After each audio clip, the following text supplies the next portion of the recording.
परराष्ट्र व्यवहार मंत्री डॉक्टर एस जयशंकर आपल्या 2 दिवसीय जर्मनी दौऱ्यादरम्यान बर्लिन इथे आज वार्षिक राजदूत परिषदेत सहभागी झाले।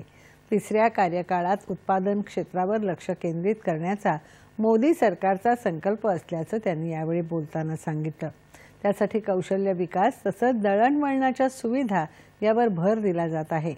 बंदरं, महामार्ग, रेल्वे, हवाई वाहतूक यांचा विस्तार होत आहे असं ते म्हणाले। परदेशी धोरण हाही मोदी सरकारने मानलेला महत्त्वपूर्ण मुद्दा असल्याचं त्यांनी सांगितलं।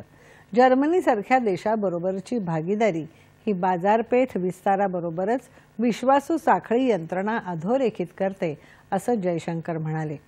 जर्मनीचे परराष्ट्र व्यवहार मंत्री आणि इतर प्रमुख नेत्यांसोबत ते चर्चा करणार आहेत। द्विपक्षीय संबंधांचा आढावा आणि सहकार्याच्या नव्या संधींविषयी वाव या चर्चांच्या मुख्य स्थानी असतील।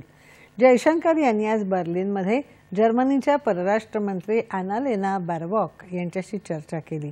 पश्चिम आशियातला संघर्ष आणि त्याचे परिणाम यावर त्यांनी साधक बाधक मुद्दे मांडले। सेमीकंडक्टर, इलेक्ट्रिक मोबिलिटी आणि नवीकरणीय ऊर्जा यासह अनेक नवनवीन क्षेत्रांमध्ये भारत आणि जर्मनी सहकार्याच्या नवीन संधी निर्माण करू शकतात असं त्यांनी सांगितलं। संयुक्त राष्ट्रांमधल्या सुधारणांची गरज यावरही उभय नेत्यांमध्ये चर्चा झाली।